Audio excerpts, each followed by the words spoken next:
Território MLS na área! Seja muito bem-vindo à nossa primeira entrevista no ano de 2021. E dessa vez você já está vendo aí na tela, nós temos uma fera, um monstro do jornalismo esportivo. Mudamos um pouquinho aí o perfil dos entrevistados, a gente vinha sempre trazendo jogadores, dirigentes, pessoas diretamente ligadas à MLS. Hoje a gente resolveu trazer um cara que manja muito de MLS, que é o Gustavo Hoffmann. Guga, obrigado por estar participando aqui, tirar um tempinho para bater um papo com a galera do Território MLS. Tudo bem, Pedro? Um grande abraço para você, um abraço para todo mundo que acompanha o Território MLS. Eu também acompanho sempre o Território MLS, então é um prazer estar aqui e obrigado pelas palavras também. Valeu, ó. Audiência qualificada aqui no Território MLS. Então, se você não faz como o Hoffmann, ainda não sabe como acompanhar o Território MLS, vou colocar na tela aqui, ó. Tá passando aqui embaixo. Acesse o nosso site e siga também a gente nas redes sociais. Todas as informações, análises sobre a Major League Soccer. E o Gustavo Hoffmann, você que acompanha o trabalho dele, já sabe que é um cara que gosta aí de futebol alternativo, gosta de outras ligas. Eu também gosto bastante. Acho que, além das grandes ligas, tem muita graça também nessas ligas diferentes, né, Gustavo? Eu queria saber, já começar de cara, o que você enxerga na MLS quando você pega para assistir, se você gosta, se você tem alguma coisa que você te chama atenção na Major League Soccer que te faz acompanhar a Liga dos Estados Unidos. Já há alguns anos, né, na ESPN eu trabalho como comentarista em jogos da MLS também, né? E eu sempre gostei muito das ligas profissionais norte-americanas. Está vendo aqui em cima, desse lado aqui, o Michael Jordan, né? Eu venho do basquete, né? Eu joguei basquete na base, joguei adulto também, mas amador, não cheguei a me profissionalizar. E aí fui para o jornalismo esportivo e o futebol acabou tomando a maior parte da minha carreira, e hoje em dia eu busquei uma qualificação, uma especificação maior também com cursos no futebol. Mas eu sempre gostei muito das ligas norte-americanas, não dá para ver, mas tem o capacete do Buffalo Bills aqui para o outro lado também.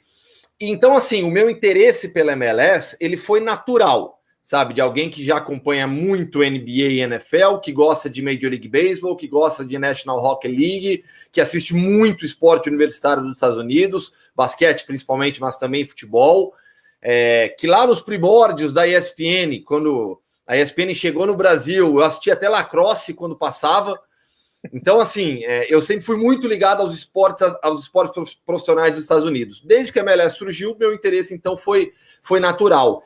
E o desenvolvimento da liga, a evolução da liga é notória, né? A evolução da MLS nesses últimos anos é algo que é quase palpável, de tão evidente, né? Uma liga que mudou demais, mudou o perfil das contratações, a gente vai falar sobre isso, mudou o perfil dos novos clubes também, é algo que vem acontecendo nesses últimos anos, e não para de crescer. É uma das melhores ligas do planeta? Não, não é evidente. As melhores ligas do planeta são as 4 da Europa e se for para colocar uma quinta, a Ligue 1 hoje em dia é quem entra nesse lugar. Mas eu coloco já a MLS em uma prateleira ali intermediária, com boa qualidade de jogos, muita organização, bem mais organização do que alguns campeonatos que tecnicamente são melhores, com uma capacidade de investimento cada vez maior, por isso consegue buscar jovens talentos na América do Sul. Então é uma liga que está em claríssimo desenvolvimento e vai continuar assim por muito tempo ainda. Você falou, também acho que essa é uma das curiosidades que atrai muita gente para a MLS, né, Gustavo? Essa questão, que os americanos são tão bons em outras ligas e outros esportes, né? Vamos ver o que eles estão fazendo aqui com o nosso futebol também, vamos chamar assim. E aí, expertise, né?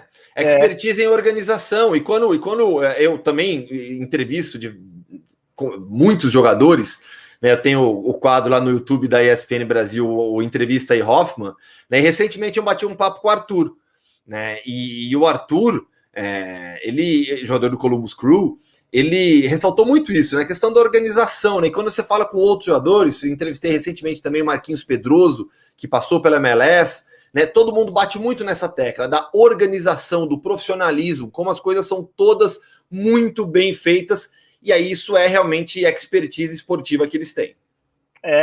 Você que está assistindo essa entrevista aqui no nosso canal, tem outras com jogadores, como eu falei, os brasileiros que estão na MLS, e você pode reparar que todos vão dizer a mesma coisa, que é muito bom jogar na MLS, que é muito organizado, que os clubes são muito bons. Até o Messi quer, né? Pois é, eu que não vou querer, né, Gustavo? E aí os torcedores respeitam muito também, os jogadores sempre batem nessa tecla aqui, diferente aqui do Brasil. A gente vai falar do Brenner né? Daqui a pouco teve aquela história horrorosa com o ônibus do São Paulo. Isso não acontece na MLS, o jogador tem espaço para trabalhar. Agora, Gugu, você tocou num ponto aí das qualidades que as grandes ligas são as 4 europeias, talvez mais a Ligue 1 ali que está crescendo bastante. Esse é um debate que a gente está todo dia envolvido aqui sobre a qualidade da MLS. Tem gente que fala... Esses dias eu escutei que os times da Série B do Brasil seriam top 6 na MLS. Então, eu falando, os caras não acreditam. Mas fala aí, o que você acha dessa parte técnica da MLS? Como que a MLS está inserida tecnicamente aqui entre as ligas das Américas? Assim, eu particularmente não gosto de ficar comparando campeonatos, fazendo esse exercício que muita gente gosta. Até bati no computador aqui. Exato, cada um na sua, fazendo esse exercício. Tal time do Campeonato Brasileiro ficaria em qual posição na MLS, em La Liga? Gente, realidades diferentes, culturas diferentes, cada um com seus problemas. Então, assim, eu realmente não gosto muito de fazer esse tipo de comparação. Mas a MLS, tecnicamente, ela vem crescendo demais. E isso fica evidente também ao contratar os jovens talentos sul-americanos. Então, grandes clubes da América do Sul, São Paulo, River, Boca, negociam alguns dos seus jovens jogadores com times da MLS. Opa! Peraí, tem alguma coisa acontecendo ali. Faz tempo já, mas tem gente que ainda fecha os olhos. Então, assim, é uma liga que, tecnicamente, ainda fica aquém de outras ligas intermediárias. Eu acho que tem um espaço para crescimento muito grande. Mas é uma liga que, com a maior presença de técnicos estrangeiros, taticamente, evoluiu muito, muito. Então, a gente vê nos jogos da Major League Soccer times muito bem organizados taticamente. E aí com treinadores norte-americanos, com treinadores europeus, com treinadores sul-americanos. E a questão física sempre foi um ponto forte da MLS. A preparação física sempre foi um diferencial. Todas as equipes têm, os jogadores correm muito. A preparação física é muito bem feita nos Estados Unidos, tem uma atenção especial. Então, assim, eu acho que a MLS hoje é um dos principais campeonatos da América, sem dúvida alguma.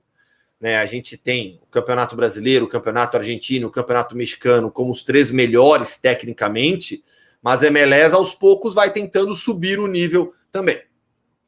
Vai tentando buscar o seu espaço, né? Como você bem falou, vai contratando esses jovens sul-americanos que antes eles, se não fossem direto para a Europa, eles vinham parar aqui no Brasil, né? Antigamente era os grandes jovens sul-americanos que não estavam na Europa, estavam no Brasil, e agora já começa a espalhar, e a MLS tem olhos realmente para esses jogadores. A gente fiz uma lista aqui rapidinho só de alguns dessa última janela. Tem o Pochettino, que saiu agora da Argentina, do Talleres, o Souza, que é do River, Fábio e o Brenner, os 2 brasileiros, um Fábio inclusive saindo do Oeste da Série B, Joaquim Torres, Rodrigo Pinheiro, tem um monte, fora os que já estão lá, Brian Rodrigues, o Diego Rossi. Então é muita gente boa indo para uma liga para ajudar realmente esse crescimento, né, Gustavo? Porque antigamente tinha aquela história de contratar os medalhões para chamar a atenção dos americanos e do público para os Estados Unidos, mas agora não, agora eles começaram realmente a investir no futuro e na qualidade. E a Europa olha com mais atenção para a Major League Soccer. E ao olhar com mais atenção para a Major League Soccer, o mercado se fortalece para jogadores sul-americanos, porque Miguel Almirón está na Premier League, o Kyle Larin, que saiu de uma maneira bem conturbada do Orlando, também está na Europa. Então, assim, os jogadores da MLS hoje já têm mercado na Europa. Os clubes europeus olham para a Major League Soccer. Na Alemanha, então, nem se fala. Na Alemanha se presta muita atenção na formação dos jogadores na Major League Soccer. O Bayern, faz pouco tempo, contratou mais um jogador do Dallas, agora para o seu time sub-19. Então, assim, se a Alemanha já está fazendo isso, se alguns times da Premier League já fazem isso, e na Premier League ainda tem aquela questão do período, né, que tem o intervalo, né, entre as temporadas da MLS, que alguns jogadores iam para lá para jogar, voltar, alguns americanos, mas cada vez mais os europeus olham para a formação de base nos Estados Unidos. A seleção norte-americana é um belíssimo exemplo de como o talento está sendo bem lapidado por lá. E os sul-americanos olham para a MLS como uma ponte já também para a Europa. Sabe? Ninguém vai falar que o meu sonho é jogar na MLS. Não, o sonho do jogador argentino, brasileiro hoje em dia é jogar na Europa. Os jovens pensam em jogar na Europa. Claro que eles querem também conseguir subir no profissional, jogar num clube grande da Argentina, do Brasil, mas quando surge uma opção, uma proposta da Major League Soccer, hoje o jovem, bem aconselhado pelo seu empresário, pelas pessoas que trabalham com ele, jamais vai recusar uma proposta da Major League Soccer. Lá ele vai ter estrutura para jogar, vai ter tranquilidade para trabalhar e vai se desenvolver, sem dúvida alguma, em um calendário que tem menos datas, não necessariamente respeita as datas FIFA, né? Isso aí é uma outra questão, mas tem menos datas. Não é essa loucura aqui do Brasil, por exemplo, que você tem o estadual, que deveria ser o torneio menos importante do ano e que prejudica todo o calendário anual, espremendo o Campeonato Brasileiro. Então é uma insanidade o que acontece no Brasil, e aos poucos os dirigentes daqui vão colhendo os frutos podres de tudo isso, né? Enquanto na América a Major League Soccer só evolui, no Brasil a gente está completamente estagnado. Gustavo, você citou então essa questão aí da estrutura, tranquilidade para trabalhar, nessa. A gente pode já começar a falar então do Brenner, né, que foi do São Paulo para o Cincinnati. Ele tinha sondagem do futebol europeu, né, de acordo aí com os especializados no mercado. E aí eu vou te fazer duas perguntas. Cincinnati foi a pior equipe da MLS nos últimos 2 anos, mas em 2021 vai inaugurar um estádio novo, está investindo em reforços, inclusive tentou o Papu, que foi agora para o Sevilha, está tentando trazer o Pete Martins de volta para a MLS, então os caras estão investindo bem no time. O que o Brenner pensou, será? Será que ele pensou realmente nisso que você falou? Pô, vou lá para a MLS, uma tranquilidade melhor para trabalhar, que no São Paulo a coisa não tá boa, a torcida está pressionando muito. E a outra pergunta de traíra que eu vou te fazer é que o Cincinnati queria o Lincoln e acabou levando o Brenner. Saiu ganhando o Cincinnati nessa aí, Gustavo? Fala pra gente. Vamos lá, vou começar pela segunda, então. Assim, a gente vai descobrir se quem é melhor com o tempo, né? Hoje eu gosto até mais do Brenner do que o Lincoln. Então, talvez o Cincinnati tenha levado a melhor mesmo nessa negociação no final das contas. Sobre o Brenner, eu sinceramente não conheço as pessoas que trabalham com ele, mas eu acredito que ele tenha percebido essa movimentação maior de jogadores sul-americanos para a MLS nos últimos anos, a evolução da liga, como ela é bem estruturada, e certamente foi bem aconselhado por pessoas ao seu redor de que lá ele vai ter um ambiente sadio, né, para você poder trabalhar sem ameaças, sem ninguém jogar pedra no seu ônibus. Então a gente precisa considerar isso no Brasil, sabe? O nível técnico no Brasil é melhor? Sim, eu acho melhor, sabe? Óbvio que não é de todos os times, mas os principais times ainda acho, mas e a organização e a tranquilidade, tudo isso entra no pacote. E o futebol brasileiro, com esse calendário absurdo que a gente já citou, com essa violência de torcida, com esse radicalismo que existe hoje nas cobranças sobre jogadores, sobre treinadores, vai acabar perdendo cada vez mais atletas. É verdade. Possivelmente, cada vez mais nós vamos ver esse movimento ser comum dos jogadores jovens do Brasil que não foram ainda direto para a Europa, acabarem buscando outros refúgios. Não só na MLS, né, Gustavo? Tem a Liga MX também, tá ali do lado, o Campeonato Mexicano também muito forte e com bastante investimento. Lá na sua primeira fala, você falou dos clubes, né? Que os clubes que estão surgindo agora na Major League Soccer estão com filosofias diferentes. A gente viu o Atlanta chegando com muito sucesso, o LAFC chegando com muito sucesso. Agora temos a estreia do Austin nessa temporada de 2021, a temporada começa em maio. Como é que você está vendo aí essa remontada dos novos clubes da Major League Soccer? Austin, no final das contas, conseguiu a sua franquia sem precisar remover o Columbus, né? O Columbus Crew da sua cidade, né? Eu lembro que na época de toda essa movimentação, eu conversava com o próprio Arthur, com o Ricardo Moreira, que hoje está no departamento de futebol do Orlando City, também, aliás, o Ricardo que levou o Arthur para lá. Né? E no final das contas, o Columbus Crew permaneceu onde está e Austin ganhou. E foi campeão agora. Exato, então que baita reviravolta, né? Mudança de dono e tudo mais. Acho que o dono do Austin estava um pouco equivocado, né? Também acho. Enfim, quando eu falo em mudança de perfil dos novos times, eu acho que o Atlanta é o principal exemplo, né? Uma equipe que desde o início olhou para o mercado jovem da América do Sul, olhou para um técnico estrangeiro, o Tata Martino, que fez uma diferença gigantesca nos seus primeiros anos por lá. O LAFC seguiu nos mesmos moldes. O Inter Miami, do David Beckham, apostou também em jovens, alguns jovens. Tem o Higuaín? Sim, tem o Higuaín. Mas apostou em jovens sul-americanos, jovens argentinos também. foi no México buscar um outro jogador, um outro designated player. Então, assim, e o mexicano que não é veterano, jogador de 27 anos. Né? Então, assim, eu acho que as novas equipes perceberam que para se dar bem, para funcionar no futebol, não necessariamente a gente tem que seguir o modelo norte-americano. Porque quando a MLS surge, lá atrás, havia uma ideia ainda de que não, os talentos virão do draft, vamos seguir a formação do esporte norte-americano, como já acontece no basquete, no futebol americano. Com o passar dos anos, com uma maior integração de culturas diferentes, com a chegada de mais estrangeiros, o futebol nos Estados Unidos, a sua estrutura foi mudando. E nesses últimos anos, essa última década, isso acho que fica bem evidente com essas novas equipes, até com o nome das novas equipes. Parece um detalhe bobo, né? Mas é o Sporting Kansas City, né? É o Inter Miami, o Clube Internacional de Futebol Miami, né? Aí já com vínculo local também. Então, eu acho que quando o futebol chega nos Estados Unidos com força e na criação da MLS nos anos 90, depois a Copa, depois a Copa de 94, havia uma ideia de um futebol dentro da nossa estrutura de esporte, dentro da nossa estrutura americana, o nosso American Way of Life. E com o passar do tempo, eles foram percebendo que o futebol é um esporte global, né? E aí a liga foi se moldando, por mais que não tenha rebaixamento, ela foi se moldando um pouco ao que é o futebol internacionalmente.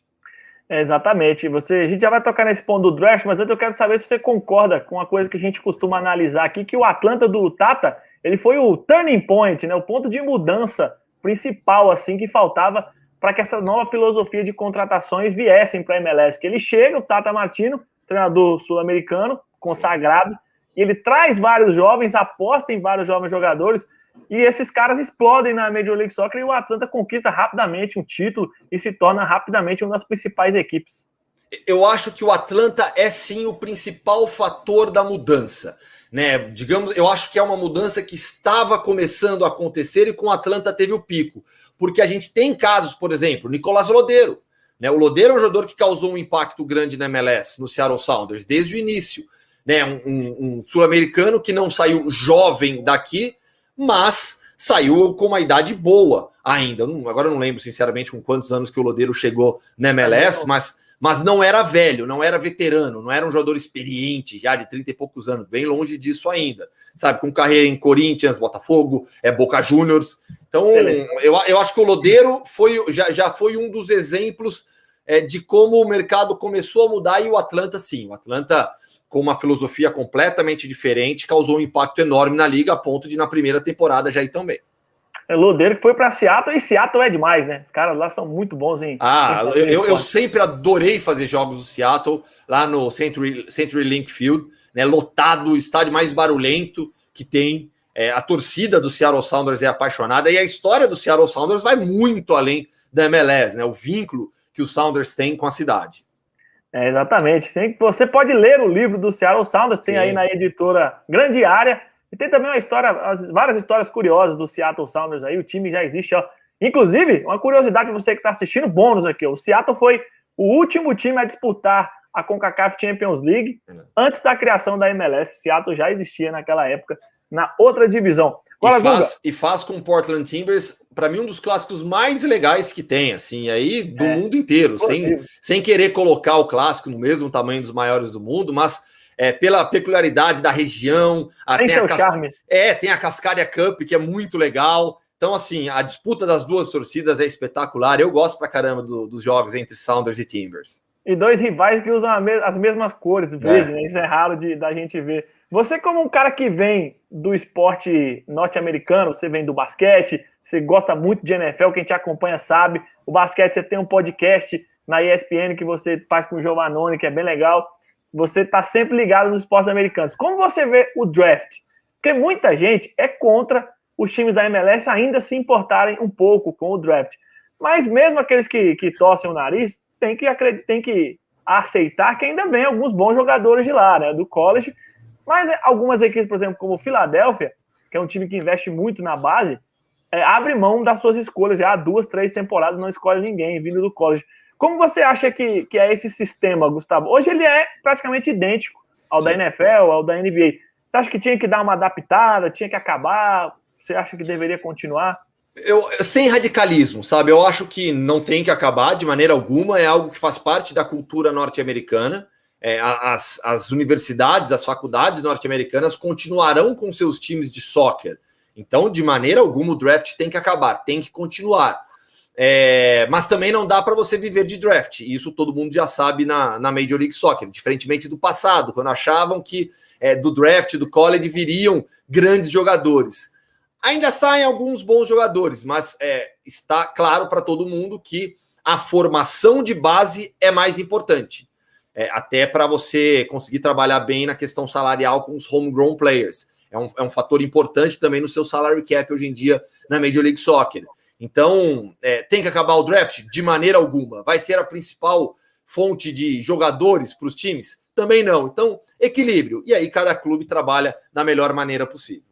É um mecanismo a mais, né? Se a liga te dá essa opção, por que não, né? Sim. Às vezes o menino com 16, 17 anos não está pronto. Então ele acaba indo para o college e melhora. E é oportuno, assim, e tem um aspecto a mais, que é o que eu mais admiro no esporte americano. É a chance do jovem cursar a faculdade praticando esporte e, em muitos casos, ganhar uma bolsa, não pagar pela sua universidade. Então, isso faz parte da cultura norte-americana e vai continuar assim. O Cairo Santos, por exemplo, brasileiro, kicker da NFL, né? Ele foi para os Estados Unidos no high school para jogar futebol, ele jogava soccer. E aí uma curiosidade, numa entrevista que ele deu para mim, ele explicou isso. O Cairo virou jogador de futebol americano apenas porque ele não ganhou uma bolsa integral de soccer. O Caio, quando sai do high school, ele recebe no high school ele jogava soccer e American Football, né? Futebol e futebol americano. Era kicker no time da escola e agora não lembro se ele era meio campista ou atacante no time de futebol, né? Só que aí, quando ele termina o high school, ele recebe uma oferta de bolsa integral para ser kicker e uma oferta de bolsa parcial para jogar futebol. Palavras do Cairo Santos. Por causa disso, ele desistiu do futebol e foi para o futebol americano. E se deu bem na vida, o grande Cairo Santos, o nosso representante lá na NFL. E tem uma outra questão também, né, Gustavo? Às vezes a gente fica... Vocês fazem aí, por exemplo, resenha na ESPN, né, que é um programa que traz muitos ex-jogadores, e vez ou outra a gente acaba vendo caras que jogaram há muito tempo atrás e que hoje tem uma condição financeira um pouco mais complicada, um pouco mais precária, porque jogaram futebol a vida toda e não se prepararam para aposentadoria. Então, às vezes, o americano tem essa cultura, né? Não, eu vou jogar, mas primeiro eu vou fazer a minha faculdade, meu curso, porque quando eu parar, eu tenho a oportunidade de fazer alguma coisa, porque nem todo mundo vira Tom Brady, né, Gustavo? Na verdade, a minoria consegue alcançar o profissionalismo no esporte, né? Então, por isso que essa formação ela é fundamental, né? Você vai tentar sua sorte no esporte? Pode tentar, mas para aqueles que não têm o talento excepcional para virar profissional, vai fazer 4, 5 anos de faculdade e vai se formar. Exatamente. E será eternamente uma pessoa ligada ao esporte. Isso é importante também. Porque quando a gente fala de base, a gente não pode falar só de formação de jogadores. A gente está falando de formação de público que consome esse esporte. Então, de cada, sei lá, vou chutar um número aqui, tá? De cada 100 jogadores que jogam basquete no college, 5, 3, sei lá, chegam na NBA. Né? Os outros 90, 95, vai ter mais uns 5, 10 que vão jogar na Europa, América do Sul. Os outros 60, 70, 80 vão consumir basquete. Vão fazer parte do público de basquete, vão passar o basquete para os filhos. Essa é a importância da formação também. Exatamente. E aí vai passando de geração para geração e o esporte não morre, acaba sempre se renovando. Né? E o soccer é um dos exemplos disso nos Estados Unidos, que é um público que tem crescido cada dia mais aí de acordo com as pesquisas. E aí toda essa conversa de formação, invasão dos sul-americanos lá na MLS, treinadores sul-americanos, treinadores europeus, jogadores europeus, acaba levando num ponto importante, que é a seleção dos Estados Unidos, né, Gustavo? A gente viu que quando a MLS surge, desde que surgiu, na verdade, o principal ponto da MLS é fortalecer a seleção dos Estados Unidos, tanto que ela faz várias regras de contratação, número limitado de estrangeiros, de salário, essas coisas todas. de uma seleção que ficou fora da última Copa do Mundo na Rússia, a gente vê agora um cenário totalmente diferente. Os Estados Unidos vem com uma geração aí para talvez 2, 3 Copas do Mundo disputar de uma forma decente e até competir com as principais seleções do mundo. Uma eliminação trágica, né, que deixou uma cicatriz muito forte no futebol dos Estados Unidos. A forma como a seleção norte-americana caiu, aquilo lá marcou demais e gerou uma repercussão negativa muito grande no país, né? Eu lembro na ESPN, a repercussão nos Estados Unidos foi gigantesca da eliminação dos Estados Unidos. A partir daí, voltaram a focar demais as atenções na base, um trabalho que já existia, não é que surgiu depois disso também, né? A idade dos jogadores que estão se destacando hoje deixa claro também isso, mas é uma seleção em formação, é uma seleção muito jovem ainda, né? Faltam referências mais experientes, então talvez esse time sofra por mais talento que tenha, e o talento é evidente. A gente está falando de um Pulisic, de um McKennie. Olha o que o McKennie já conseguiu fazer na Juventus. Hoje em dia o McKennie é titular indiscutível da Juventus e fazendo mais de uma função no meio-campo, fechando segunda linha pelo lado do campo. Então, assim, esses jogadores eles vão continuar evoluindo e vão continuar surgindo. Talvez a seleção ainda sofra um pouco pela juventude das suas estrelas, pela juventude das suas referências, mas sem dúvida alguma um time muito promissor. E vai ter a Copa em casa, né, em 2026. Sim. Se continuar esse processo de renovação, talvez 2026 McKennie, Pulisic já estejam mais experientes e vão poder dar essa base melhor aí para que essa seleção, porque, como você falou, a tragédia de 2018 foi muito forte. E era tudo que não podia acontecer, né? Porque o soccer vai tentando ali garantir o seu espaço no coração dos americanos e, de repente, o que aconteceu? Vocês não estão na principal competição? Vocês não vão? E aí, e tem muito ainda esse preconceito do americano médio com o soccer, mas os caras conseguiram se recolocar no eixo aí, o novo treinador Berhalter fazendo um bom trabalho aí de renovação, e a gente vai ver, sim, como o Gustavo falou, uma geração muito talentosa dos Estados Unidos. Sim. Não sabemos se vai ser campeão do mundo, aí já é demais, né? Vai fazer uma copinha melhor, pelo menos vai dessa vez, a gente espera, né, Gustavo?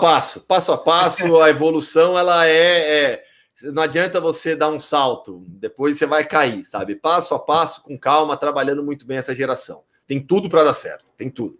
Indo para o Catar já está melhor. Agora, Gustavo, a gente falou da questão dos jovens, mas também chegam alguns jogadores experientes ainda na MLS, que é claro, também você não pode fazer um campeonato só de jogador jovem, né? Você tem que ter também os caras mais cobras ali, como chamam aí os jogadores mais experientes.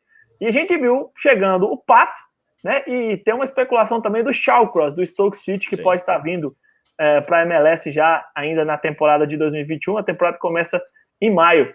Queria saber o que você vê aí dessa mais uma passagem do Alexandre Pato, né? Ele que está há muito tempo sem jogar. Quando a MLS voltar, vai estar quase um ano parado. Como é que você enxerga esse movimento do Orlando City, que é um time que estava encaixado e agora traz o Alexandre Pato? Vou dar um spoiler aqui. Eu estou produzindo já uma matéria, inclusive, sobre isso, sobre o Alexandre Pato no Orlando City, em breve no site da ESPN, no espn.com.br. Me chamou bastante a atenção a contratação do Pato, porque aqui no Brasil os últimos meses dele não foram bons, né? O Pato, e eu fui muito crítico do Alexandre Pato quando o São Paulo o contratou nessa última oportunidade, dizendo que o Pato jamais seria uma referência da equipe. O Pato chegava com a expectativa de ser novamente uma estrela e eu já não via o Alexandre Pato dessa maneira. Por isso eu tenho também um pouco do pé atrás em relação ao Alexandre Pato na Major League Soccer. Por tudo que a gente acabou de falar. Não é uma liga mais para você chegar e encostar. Essa visão que algumas pessoas ainda têm é absolutamente equivocada. É uma liga competitiva que exige demais. O nível que o Orlando City apresentou nessa temporada, com uma mudança de cultura de vestiário, a chegada do Oscar Pareja foi fundamental em tudo isso, em todo esse processo, né? Assim como o Nani, um líder no vestiário. Tudo isso mudou completamente o Orlando na Major League Soccer. Então o Pato chega em um clube, em um time, onde a cobrança vai ser forte, onde a torcida pressiona, onde a torcida é presente no estádio. A gente torce para que em breve os torcedores possam voltar para valer nas arquibancadas, mas eu acho que o Pato vai encontrar um ambiente de cobrança, onde o rendimento dele vai ser bem cobrado, vai ser bem necessário. Então eu tô curioso. Vou ficar assim, eu tô curioso em relação ao rendimento do Alexandre Pato para ver se ele consegue recuperar o nível que ele já mostrou em algum momento da carreira. Não necessariamente o nível da saída dele do Inter para o Milan. Né? Eu acho que isso aí é se prender no passado. O Pato mudou, a idade chega para todo mundo, mas ver se o Pato realmente consegue jogar em alto nível de novo, que é o que a MLS exige hoje em dia. Como você falou, o time é bom, né? Tem o Chris Miller, que é um jovem americano que joga pelos lados do campo, muito talentoso, promissor. Tem o Dario Diquet, que está emprestado para o Barnsley na Championship. O próprio Nani, que é um líder nato, o cara ainda tem muito futebol para dar. O Maurício Pereira, o uruguaio também. Jogou muito. Maestro do meio-campo do Orlando nessa última temporada. Então, assim, companheiros bons ele vai ter. Não dá para falar que vai ter um monte de pé de rato lá, como diz o grande Neto, que não vão passar a bola para ele. Ele vai ter chance, mas agora é saber como ele vai. Na China foi bem, né, Gustavo? Mas